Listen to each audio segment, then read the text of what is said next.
Dondurma arabası yapacağız. Ben size örneğini yaptım. Buradan. Burada böyle örneği var. Arkadaşlar size göstereyim. Böyle örnek var. Örneğimiz böyle. Yapmaya başlayalım. İlk başta bu tekerlerimizi başarılı olarak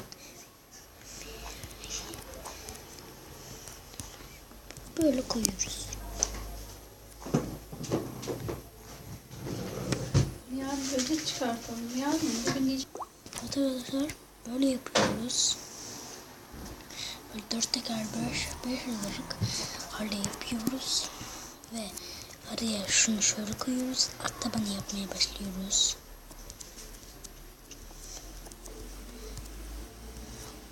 Arkadaşlar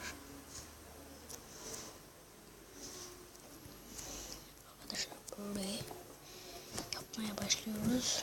Yapıyoruz böylece. Böylece arabamızın alt tabanı böyle oluyor. Şimdi geldik arabanın burasına. Burayı 2 kademe böyle çekiyoruz. Sonra buradan böyle camımızı koyuyoruz. Aslında buraya koymuyoruz da ben öyle yaptım arkadaşlar. Genelde buraya böyle koyuyoruz camımızı. Burada güzel mi oldu? Şöyle yorumlarda yazarsanız böyle daha güzel mi oldu? Ben size örnek olarak böyle göstereceğim. Evet arkadaşlar. Şimdi geldik. Burayı böyle kapıyoruz. 3 blok 4 blok. Ben 3 blokluk yapacağım. Böyle yapıyoruz. Evet arkadaşlar. Burayı böyle kapıyoruz. Burada bir boşluk olacak. Dondurmacı olacak.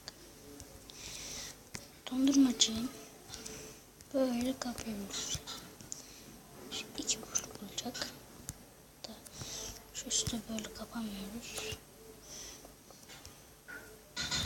Şu köşeler koyuyor. Aşağı köşelerce gidiyor arkadaşlar. Böyle arkadaşlar. Şöyle buradan başlıyoruz böyle. Yapıyoruz tabanı. Tabanı böyle yapıyorsunuz. Böyle yaptınız. Burayı 2 boşluk yapıyorsunuz. Ve buradan istediğiniz bir yönü alıyorsunuz. Örnek olarak turuncuyu göstereceğim. Böyle yapıyorsunuz. Burayı böyle kapıyorsunuz. Buraya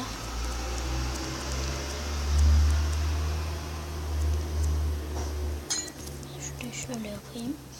İsteyen şuraya böyle koyun. Şuraya direksiyon koyun. Böyle direksiyonu koyun. Şöyle dönün. Şuraya şunu şöyle yerleştirin. İşte ben ne yaptım? Kapı.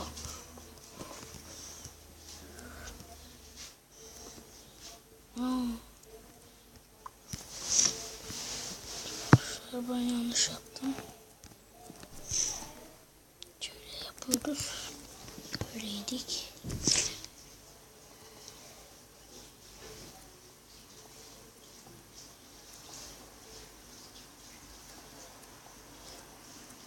İşte arkadaşlar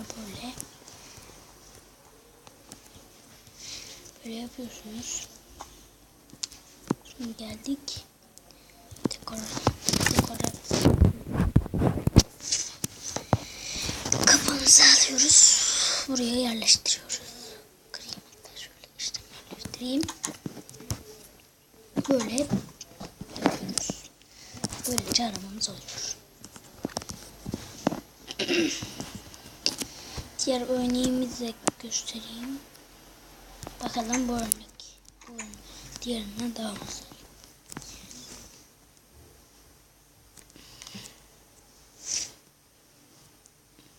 buradan bakıyor. Arkadaşlar.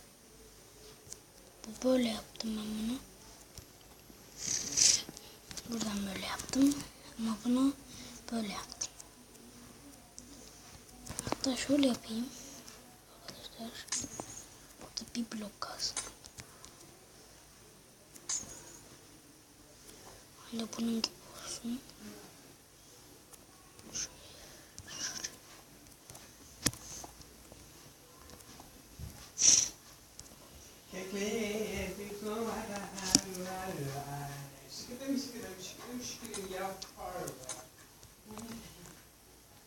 Arkadaşlar diğer sesleri takmayın.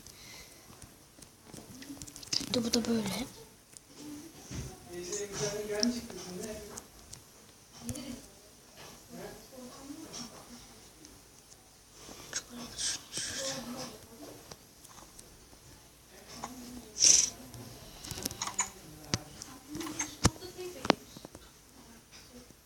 Evet arkadaşlar, bugünkü videom bu kadar. Hoşçakalın.